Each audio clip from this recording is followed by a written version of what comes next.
Hello, this is Rob Polenick of Brutal Iron Gym. Today's workout was legs, and my main focus was the hamstrings and glutes. I actually accomplished that so well that I had to back off a little bit in what I was doing. I started with lying hamstring curls doing overloaded eccentrics. So I would curl up with both legs, then lower with one leg, curl up with both legs, then lower with the other leg.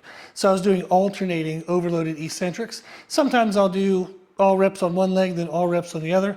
That worked really well, and it definitely is a great way to aggravate, annoy in a good way, the hamstrings. So they were very angry, which was great. So that worked perfect. I then moved into a superset of machine hip thrusts, which is our Nautilus glute drive. It's an awesome machine. So I was doing heavy sets of 10 to 14 reps with a pause at the top of each rep. And then I was supersetting that with RDLs, and I used the Rogue Seal row bar, which is a bar that has a bend in it. I like using that bar as a variation because I can pull my hands kind of further into my body, and that takes away how far out in front the weight feels from my center of gravity.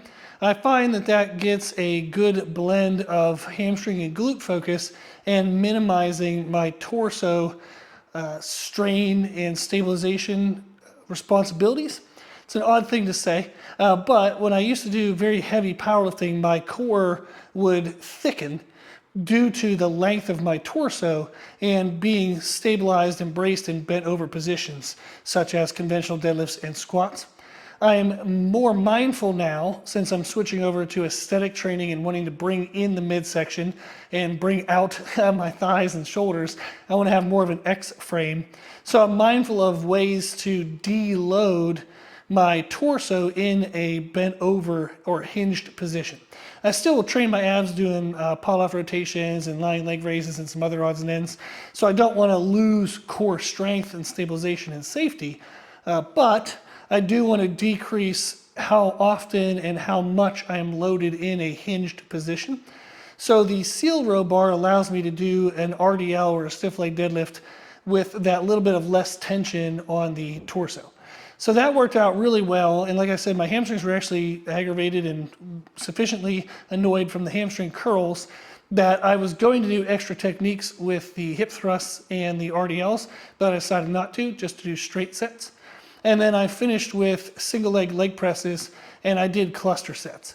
So I found a weight that I could do for 16 to 20 reps, did my right leg, then my left leg, and then went right back to my right. And I don't know how many reps I got the second bout, I think like 16. So the first time I got 20 and 20 on each leg, then I think it was like 16 and 16, then like 9, 9, 6, 6. So it was just basically right leg, left leg, right leg, left leg, right, left, right, left. So 4 clusters, which would be 4 bouts of effort with very minimal rest in between, basically just switching from one limb to the other limb. I'll use this for upper body movements as well, so one arm then the other arm. It's a great variation to modify intensity. It decreases the weight load that you need, but that sometimes better matches the style of my training for that day. I do like to do a mixture of high reps and low reps, heavyweight, lightweight, and kind of keep things fresh and exciting and interesting.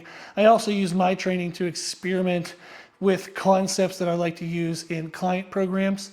So I like having the freedom to switch things around as I see fit or want to or need to. So that was my workout today, lying leg curls, and then the hip thrusts and RDLs, and then single leg press. Overall, great workout, very happy with it. So if you give it a try, I hope you enjoy, and thank you for watching.